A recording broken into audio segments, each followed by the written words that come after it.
আজকের এই প্রতিষ্ঠা বার্ষিকী পালন উপলক্ষে দিনাজপুর জেলা বিএনপির প্রেরিত সম্মানিত প্রতিনিধি দিনাজপুর জেলা যুব দলের সাবেক মাননীয় সভাপতি এবং দিনাজপুর জেলা বিএনপির অন্যতম সহসভাপতি আমাদের খানসামার পরিচিত মানুষ, খানসামার প্রিয় মুখ, আপনারা অনেকেই জুয়েল ভাইকে চেনেন, সেই আমাদের প্রিয় আখতারুজ্জামান জুয়েল ভাই, জনাব আখতারুজ্জামান জুয়েল।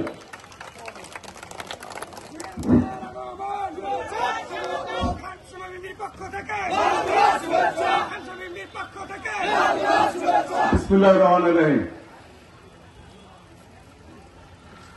বাংলাদেশ জাতীয়তাবাদী বিএনপির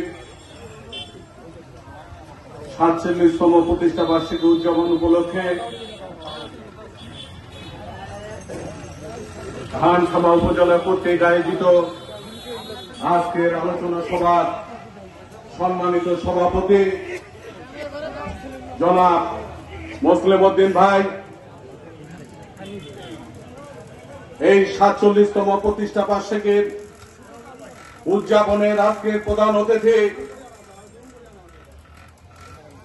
চিরির বন্দর খানসামা মাটি ও মানুষের নেতা, আপনারা এক হয়ে এমপি নির্বাচন করেছিলেন এবং ৬ থেকে এই ২৫ পর্যন্ত আপনাদের সঙ্গে যিনি অভিভাবক হিসাবে আছেন, আপনাদের অহংকার জনাব আখতারুজ্জামান মিয়া ভাই,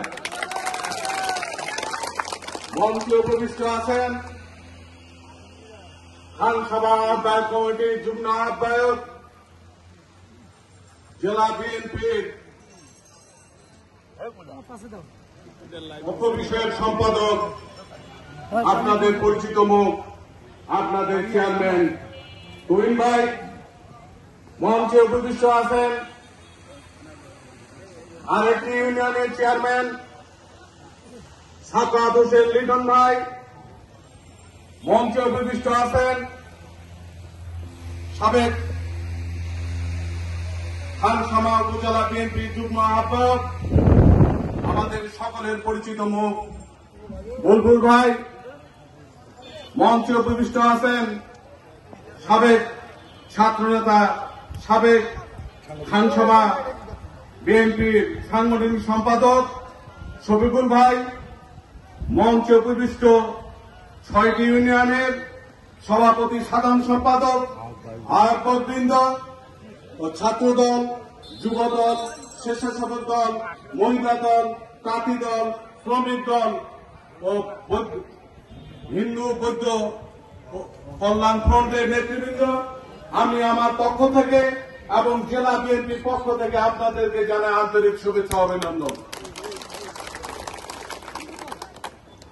সংগ্রামী ভাইয়েরা,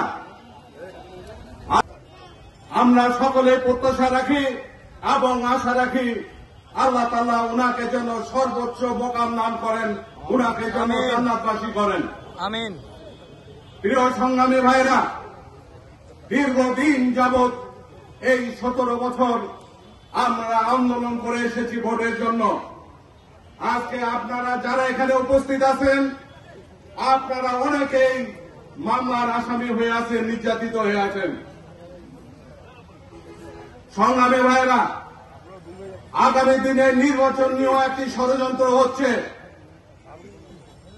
আপনারা ইতিমধ্যে পেপার, পত্রিকা, ইউটিউবে, মোবাইলে আপনারা দেখছেন এই সরকার আগামী নির্বাচনে যে রূপরেখা দিয়েছেন, ইতিমধ্যে কয়েকটি দল আবার এই বিএনপিকে নিয়ে দেশে এবং বিদেশে এবং স্বৈরাচারের প্রেতাত্মাদের এই নির্বাচন প্রশ্নবিদ্ধ করেছে।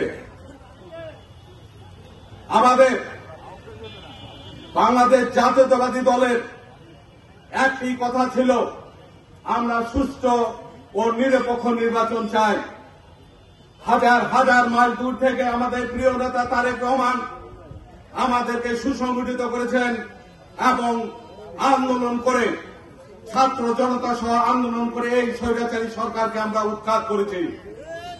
স্বৈরাচারী সরকারকে উৎখাত করার পরেও এখনো তার দোসররা এই বাংলার মাটিতে আবার এই নির্বাচনকে নিয়ে ষড়যন্ত্র করেছেন এবং করেই যাচ্ছে। আমাদেরকে ঐক্যবদ্ধ থাকতে হবে প্রিয় ভাইয়েরা, কারণ এটি আমাদের 17 বছরের আন্দোলনের ফসল। আমরা অনেক নির্যাতিত হয়েছি, অনেকেই নিপীড়িত হয়েছি, অনেকেই গুম হয়েছি। অন্য কোন দলে এত লোক নির্যাতন হয়নি বা গুম হয়নি। আজকে একটি দল তারা পিআর পদ্ধতি বলে।